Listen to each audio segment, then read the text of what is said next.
Today, we're looking into a really unsettling story, one that's been debated for decades. The alleged haunting of the Smurl family. That's right, in West Pittston, Pennsylvania. It reportedly happened over a long period, too, 1974 right up to 1989. We've got some interesting sources here.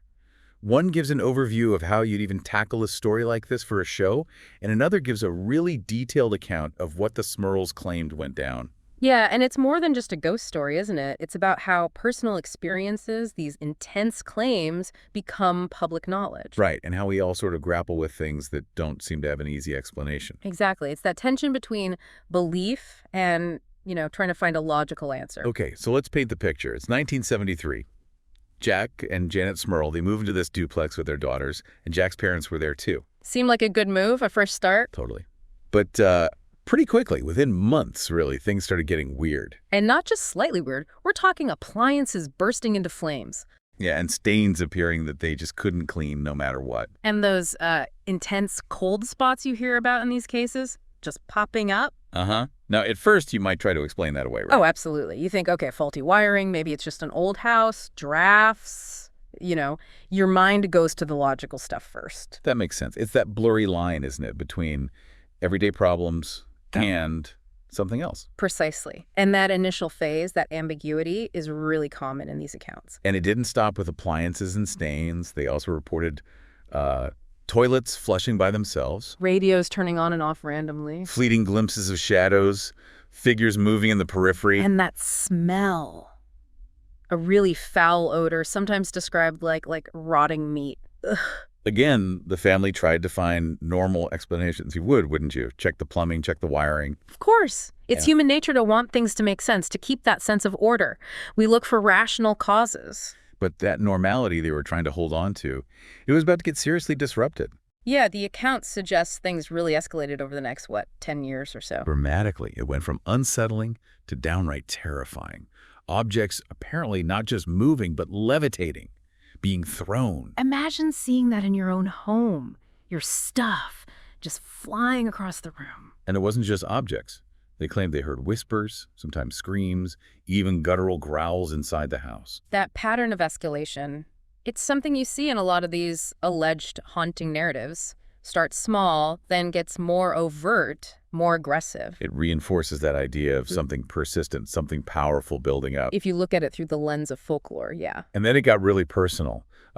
Reports of Janet and the daughters being slapped or pushed by something they couldn't see. Which is a huge jump from just hearing noises. Absolutely. And then the really disturbing claims. Yeah. Jack alleging he was sexually assaulted by a figure he described as a female demon. And Janet reporting physical assaults, too. These are incredibly traumatic allegations. Yeah, moving way beyond just things moving around. These are direct physical interactions being claimed. It's important to acknowledge just how damaging psychologically these experiences, as reported, would have been for them. And get this, they also said the attacks got worse if they tried to resist or pray against it. That detail adds this layer of, calculated response, doesn't it? A feeling of powerlessness for the family. Suggests whatever they thought was there was reacting to them, maybe even challenging them. Which definitely feeds that narrative of an intelligent, malevolent presence, that idea of intent. Okay, fast forward to 1986. They'd apparently tried everything. Doctors, psychologists, priests. Nothing worked. So they called Ed and Lorraine Warren. Ah, the Warrens. Big names in the paranormal investigation world, even back then. Right. Known for Amityville, the Annabelle doll case. They call themselves demonologists. Their involvement really changed things for the Smurls story. Suddenly it got a lot more attention. Yeah, the media spotlight turned on them. And the Warrens brought their own framework, interpreting everything through the lens of, demons. Lorraine Warren reportedly described seeing a black, hooded figure in the house. Faceless. Classic spooky imagery. And she believed there wasn't just one thing there, but 4 spirits. Yeah, her assessment was a young woman, an older woman, a man who supposedly died there, and then this primary entity, a powerful, non-human demonic force. Wow, quite the spectral crowd. It fits a common pattern in demonic lore, multiple spirits, maybe one dominant one orchestrating things. Whether you see that as genuine insight or interpretation based on their beliefs, that's the debate. And the Warrens did their own investigating. Didn't just take the family's word. They claimed to have audio recordings. Right, recordings of knocks and screams they said were unexplained. They also claimed they witnessed things themselves, levitation, scratches appearing on Jack and Janet. These are dramatic claims, obviously, and from a scientific standpoint, witnessing something isn't the same as objective proof, you know? True. They brought in a Catholic priest for a blessing, too, but apparently that didn't stop the activity either. Which, again, fits the narrative if you believe the entity was particularly strong or resistant. Then, summer of '86, the Warrens hold a press conference. And boom, the story explodes. National news. Suddenly, everyone knows about the Smurls. It went from a private struggle to this huge public spectacle. That's often what happens when these kinds of claims meet figures like the Warrens who already have a media platform. Predictably, skepticism followed pretty quickly. Oh, yeah. Local clergy investigated, reportedly found no real evidence of anything supernatural. Psychologists floated ideas like mass hysteria, shared delusion, maybe suggestibility within the family unit. And well-known skeptics like Joe Nickell weighed in, suggesting maybe stress, neurological issues, or even that it could be a hoax. Lots of potential natural explanations being offered. Which is a necessary part of the process when you're faced with claims like these and no hard, verifiable evidence. It's that challenge subjective experience versus objective reality. But through all that doubt and scrutiny, the Smurls themselves, they never wavered. No, they stuck to their story, insisted it was real. That conviction, even when facing ridicule, is definitely part of what makes the story compelling. It adds complexity, for sure. Makes you consider the sheer psychological pressure they must have been under, whatever the cause. Then came the book in 1988, The Haunted, One Family's Nightmare, written by the Warrens and Robert Curran. Became a bestseller, cemented the story in pop culture. And then the TV movie in '91 on FOX, same title. Right. Reached an even wider audience. Adaptations always take liberties, for drama. But apparently the Smurls felt the movie, overall, did reflect what they went through, even if some parts were maybe exaggerated.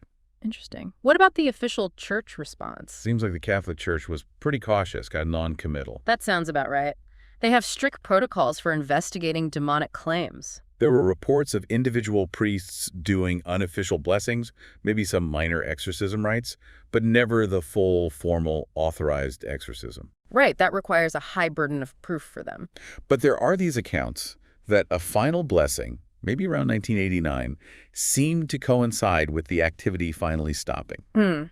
Could be interpreted different ways, depending on your beliefs. A coincidence or perhaps effective intervention. And around that time, late 80s, the Smurls moved out of the house. And this is a key point. They claim the disturbances stopped completely once they left. Totally stopped. And maybe even more telling, the people who moved into that duplex after them. Reported absolutely nothing unusual, no weird noises, no smells, nothing. Jack Smurl passed away in 2017, and Janet seems to have kept a low profile since then. So that ending the activity, stopping when they moved, and nothing happening to subsequent tenants, that's fuel for both sides, isn't it? How so? Well, believers might say, see, it was tied to the family, not just the house. Followed them maybe until that final blessing, or maybe leaving broke the connection somehow. Skeptics, though, could argue it points to something specific about the Smurls being in that house, maybe extreme stress manifesting in perceived phenomena, or, well, something internal to the family dynamics or psychology at that time. If it was the house, why did it stop? If it was the family, why did it stop when they moved?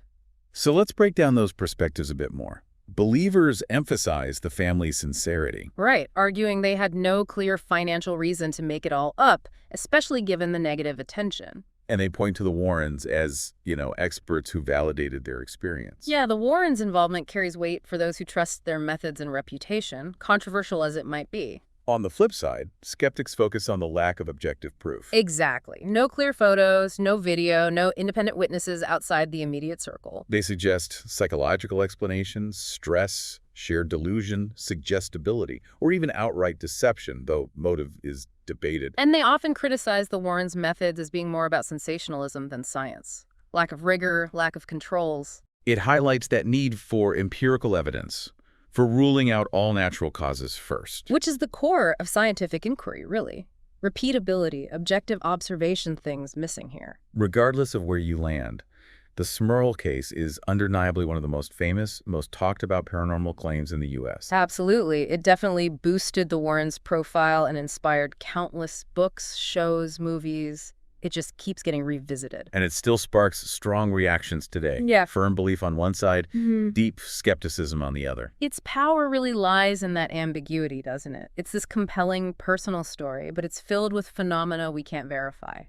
It forces you to think about belief, evidence, the unknown. So wrapping up our deep dive, we've got this seemingly ordinary family, a decade of reported terror, the intervention of famous paranormal investigators, intense public fascination and doubt, and questions that linger. Yeah, a lot to unpack.